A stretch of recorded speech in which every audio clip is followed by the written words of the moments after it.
Mel Brooks. Why don't you introduce yourself when you were not called Mel Brooks, but you were called Melvin Brooks?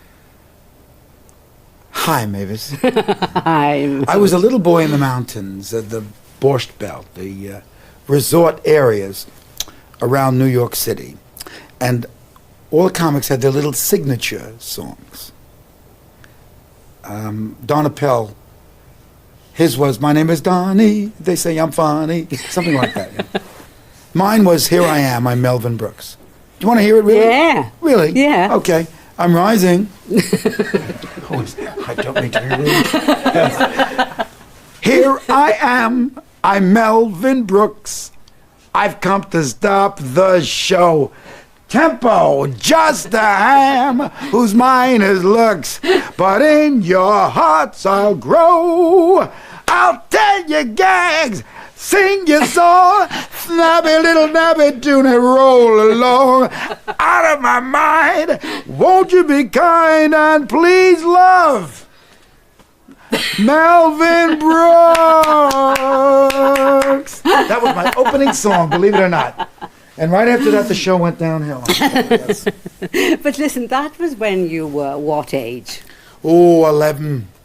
Really, 11? Maybe about 15 or 16, really. I was a drummer, comedian, busboy, rowboat watcher.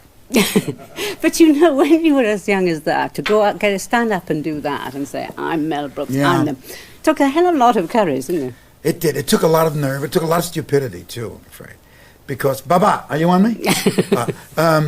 When I worked in the Borscht Belt or in the mountains, you did more than one thing. You were on the social staff. You were part of the entertainment process. I was a drummer, a musician. I cleared tables after Jews devoured tons of sour cream. I tended rowboats. I really did. I would say, "Mrs. Bloom, you've been in that rowboat for 22 minutes. You know they're only limited to 15 minutes a row." Sometimes I'd say, "Mr. Goldberg, bring 202 back. It's sinking. It's not 202, it's really 22. That's a hole in the middle. Bring it back." But anyway, it was wonderful working, and we had a lot of fun. We had a staff of entertainers and a kind of bon ami camaraderie that was just marvelous in those days. So when you were very, very young, you knew that you were going to get up and make people laugh then, did you? Well, I mean, I hoped I would make... Baba, am I on? I hoped I would make people laugh. And it turned out that, I got my break when the comedian got influenza. He was sick. And I was playing the drums, and Pincus Cohen, the owner, a redundant Jewish name, I think one of them would have been enough, said to me, "Melvin, Melbmnn, two N's, Melvin, Murray's sick, you know the junk, do the dopey jokes." So I said, "All right, Mr. Cohen." He said, "Call me Pincus." I said, "I prefer to call you Mr. Cohen, frankly." Anyway, I got on the stage, and I would do jokes like, oh, God, a man came into a grocery, he saw salt. He said, "Why do you sell so much salt? How much salt do you got? All I see in this grocery is salt, 1,000 boxes salt. How much salt do you sell?" He says, "If I'm lucky, I'll sell 2 boxes salt a week." "If you only sell 2 boxes of salt a week, why have you got 1,000 boxes of salt on the shelf?"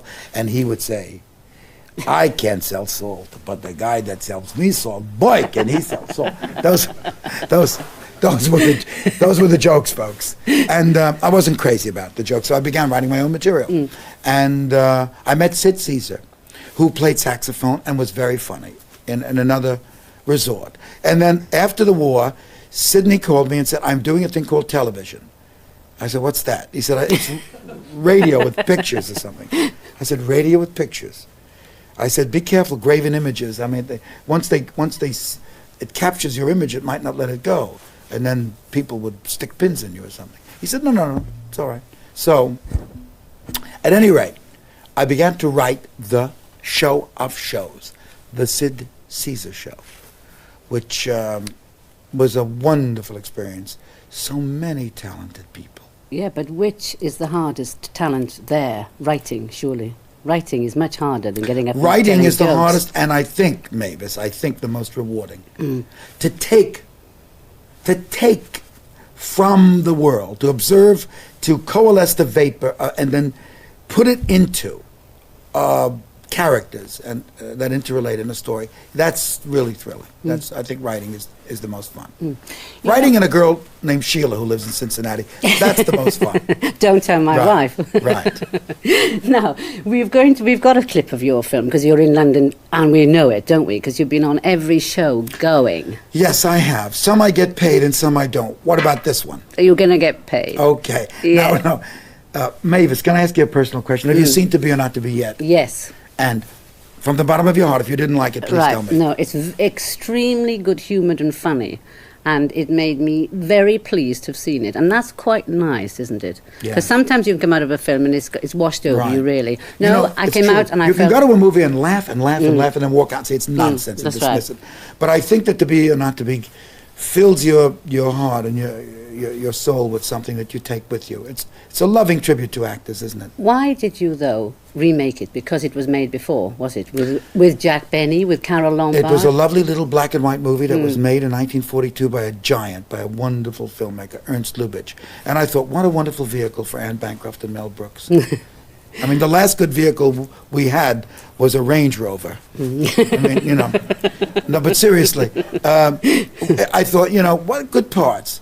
Here Anne could try her hand at comedy, and I could perhaps play a more complicated role. And so she helped me reach some of the dramatic peaks, and I helped to get some of those comedy timings. I was watching the scene when he did finally go backstage and meet Mrs. Bronsky and Bancroft, my wife, and he says, "May I kiss you goodnight?" And she assumes he's going to kiss her hand, and then he grabs her, crushes her, and kisses her full on the mouth for about 10 minutes. Now, I think they enjoyed the kiss a little too much. And nobody knows this but you, Mavis, because you have an interesting program. I'm going to tell you, I've had detectives following them ever since. They're not going to... But that was quite a kiss. That was one of the hottest screen kisses in the history of movies. And I mean, it's very dangerous to have young men kiss your wife so passionately. It's bad. It's a bad thing. I won't let that happen again. Now listen, That's what I've learned from that movie. Don't let Tim Matheson kiss your wife. Right, but in that film, right, the actor didn't know that the chap was getting out to go and kiss his wife, right? They never knew. In fact, he became a much better actor because his real passion showed, because my God, that man's leaving in the middle of my speech. That's true. Correct? Absolutely. Right. It's only later he found out. Yes. Now then, are you jealous in real life? Not necessarily of men kissing your wife, I do not mean that. No. But are you jealous? Because I don't think jealousy is a very bad emotion, you see. Well, actually, if you want me to tell you the truth and not lie to you, I am jealous. I'm very jealous. I won't let my wife take a cab because the cab driver can stare at her, can see through her dress. I know men. I know how disgusting they are. I used to be one.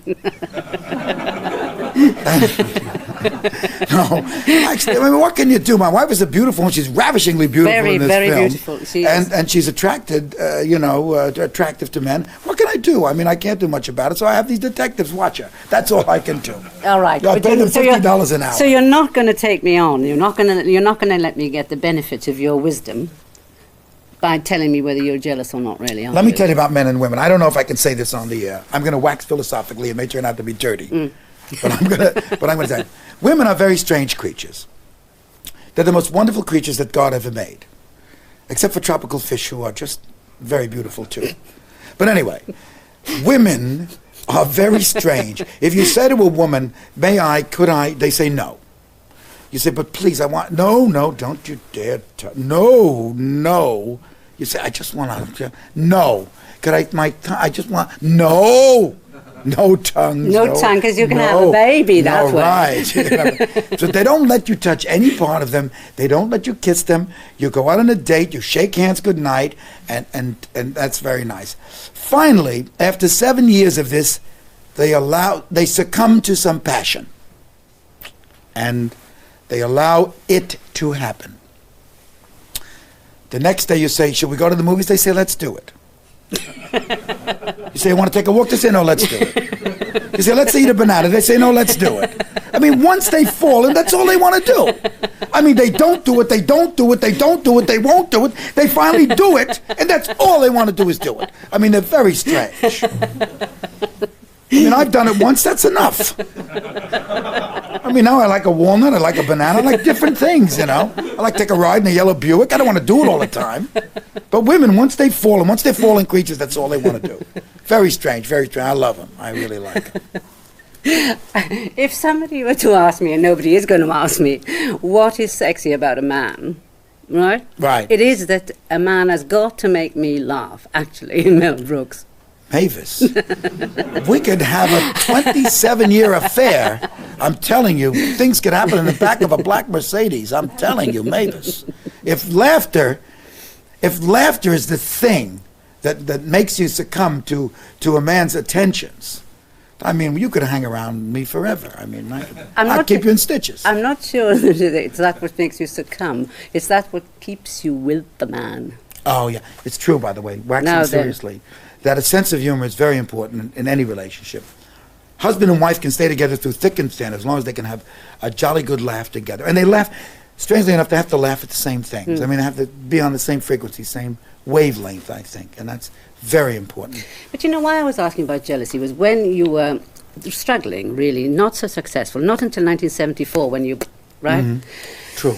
Producers was not a big commercial success. Exactly. Baba, oh yeah.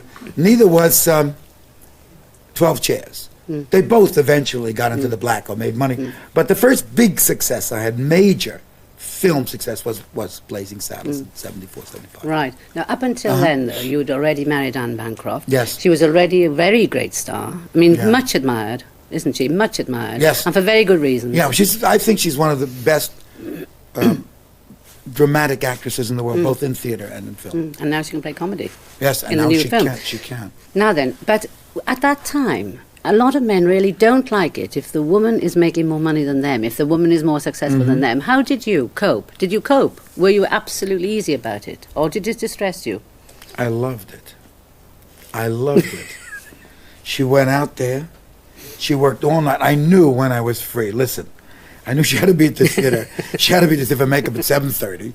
And I knew that the curtain came down at 10:30. From 7:30 to 10:30 did I carry on. I'm telling you. I had a night job. I worked at the post office from 7:30 to 10:30. Now, if truth be told, I didn't like it. I'm going to tell you the truth. I didn't like her being the breadwinner. I wanted to be the breadwinner. And it bothered me. It bothered me financially, not artistically, because she was a great artist, and I didn't think really that her great art should be hidden under a bushel, or I should deprive the world of that. But the money bothered me. We would often go out to dinner when I was broke. I didn't have a penny, a sou, mind you, and she'd have to pay. Those were pretty rough days, and she knew it was very rough for me. It was heartbreaking that But finally, Get Smart happened with Don Adams. I began to make some money because there was a big gulf of time between the Show of Shows and Get Smart. Even the 2,000-year-old man, the records I made with Carl Reiner, didn't really make a lot of money for a while until they caught on. And so I was penniless for a while, and Anne kept me going. And finally, I made enough money to get, For a man get back who on my says about himself that he's unabashed attention drawer, he's disgustingly egotistical. I got a list here. I am disgustingly egotistical, yes. I've never felt inferior. That's interesting, you see, because you did then. You did then. It was a sham. I never felt inferior, ever. I always knew I was special. I always knew I could tap dance. I always knew I had that ability. I always knew what. Let me stand up for a minute. Ready with me? T for two, T. He is a tap dancer. Gene, every time I do that, Gene Kelly says, "Oi, why is he taking the last job I have, he's taking away from me?" Actually, I will tell you the truth. If you don't believe in yourself, nobody will. Nobody else will. And at 14, when I was a drummer, I firmly believed that I was talented, that I could play the drums, that I had rhythm.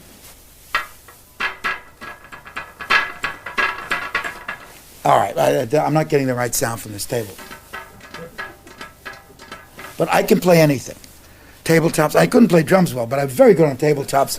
I was very good on Chinese dishwasher. But I'll tell you the truth. I believed in myself, and I still believe in myself. I still believe, you send me out there, I'll bring home the bacon. Ooh, my mother hears that, I'm finished. But you see, it's interesting because everybody's gone on about you in everything I read about you being this short, very short Jewish chap from poor tenement. Right. Poor from yeah. Baba, yes, right? But, and so from that, it could be that you didn't have a superiority complex or even just an ability to see yourself as you are. But you did. I did. I was able to make all the guys on the block laugh. I was able to tell the stories. I was the commentator on life. I was the Jiminy Cricket to their Pinocchio. I was the comic conscience of my neighborhood. And I always felt adored. And I know why. You have to take a break? Yeah, no, why? Oh, I'll tell you why. Because I was the baby of the family, and I was adored. When I was born, I was thrown up in the air and kissed. I had 3 older brothers and my mother, and my father died when I was very little. I did a show with Hugh Downs. You know who he is? An American commentator. Lovely man. Very delicate, very sensitive man. And he said, Mel, I understand at an early age that you lost your father. I said, no. And he looked at me shocked. I said, no, we didn't lose him. He died. If we lost him, we'd send people looking for him. He didn't want to understand. He was so shocked that I could treat it like that. Anyway, but my mother thought of me as a little orphan. I was only 2.5, but they threw me up in the air. They kissed me, and I didn't touch the ground till I was 5. I was adored. And I think that gave me a great sense, contrary to the cliche, I want love. I will be a comic. I want audiences. I have been deprived. I need love. Given a lot of love as a child, it was the need to continue it, to want it to go on, rather than to overcompensate for a lack of. So I never really did feel inferior, though I had every right to, looking at myself in the mirror, But I never did. I never felt inferior. But when I looked at myself in the mirror when I was a little girl, I said to myself, well, look out, kid, what you're going to have to do is not rely on your looks. You're going to have to do something else, smartish. Smartish? Well, you did. And you're not bad-looking, Mavis. Thank you very much. Neither are you, Mel. No. So we're all right. Do you rumba? Yes. And tango. Why don't we takes have 2. Yes. Do you like Cuba Libres? Sorry? It's a drink. It's Coca-Cola and rum. No, I don't. I've never tried that. No. How about some straight scotch, then? If humour is what Kenneth You're getting Tynan off said... there, right. You're afraid to fool around, ain't I'm you? afraid to fool around. You don't do it, then you'll do it, and then I wouldn't get rid of you. Yes. Yes, Mavis. Please go on. I'm sorry. Forgive me for being rude. Humour is based on fear of injury, illness, sex, and failure. That's what he said. Kenneth Tynan said that your humour was based on. Yes, he was right. Yes. Right. But when you were mostly fear of injury. Injury, yeah. Yeah. Hey, but listen, again, though, there was that horrible moment, wasn't there, when that woman committed suicide, and you saw her body in the tenement. I was a child. I know. And I believed for a moment that it could have been my mother who had an accident. It was horrible. And I was traumatized by that. Kenneth Tynan was a brilliant soul, wasn't he? Very talented man, good writer. That moment made me think that must have been the most horrific moment of your life, probably. I was only 4 or 5, and I realized for the first time, I think, that there was such a phenomenon as death, and it was permanent. I did, oh, God, it bothered me for years. I know. Especially when I was in the army and the Germans were shooting at me. I said, well, here we go. Let's find out what the other world is like. Thank God I survived that. If humour is also based on illness, and I happen to know you're a hypochondriac, and I happen to know that you've studied medicine really seriously, why did you study medicine? Well, just in case there wasn't a doctor around and I felt the thing under my rib cage, I'd want to know what to do for myself. I guess in self-defense. And besides, I was always fascinated by the human body. I'm not going to touch that. Were you a sickly child? No, you were not. No, I wasn't. So you had no reason for thinking of illness. No, it was just fascinating. I read, I guess... I devoured everything. I read everything when I was a child. And my brother Irving was a chemist, and he had all these medical books and things around him.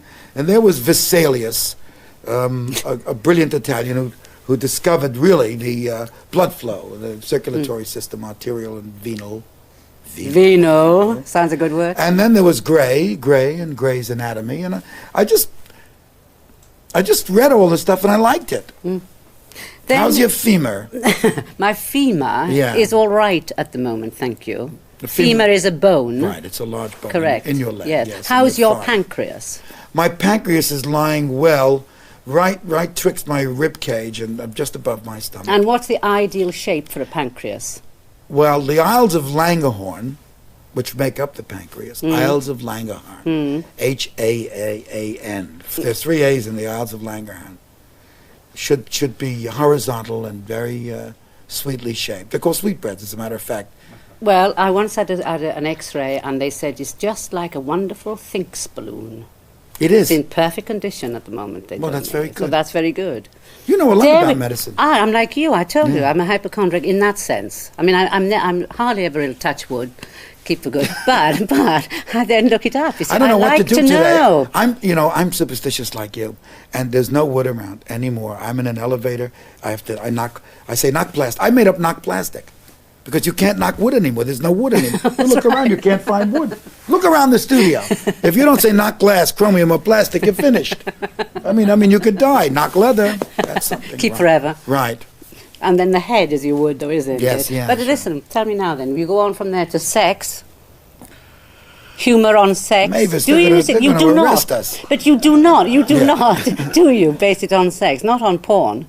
No, you do not. Pornography and comedy do not mix well. No, sex and comedy, sexy and comedy mix well. But pornography is too true arousal, too vibrant, and it fights comedy. You can only have one primary emotion at a time, and comedy will be hurt by either hunger or sex. And so I don't fool around with either hunger or sex in my comedies. But after the comedies are over, woof, do I feel. And failure is the last one. Failure, yes. People just what? Making mistakes or what? We've only got. Well, do you know, I've written a little précis on failure. Failure has to do with false expectations. If you, as a human being, create true targets, achievable, common sense goals, there'll be very little failure. But if you pursue idle dreams, foolishness, then you are doomed to failure. And what lovely wise words for us to end this program, which has flown past. I would like to thank you. Thank you, Mavis. Thank you very much. It was a pleasure.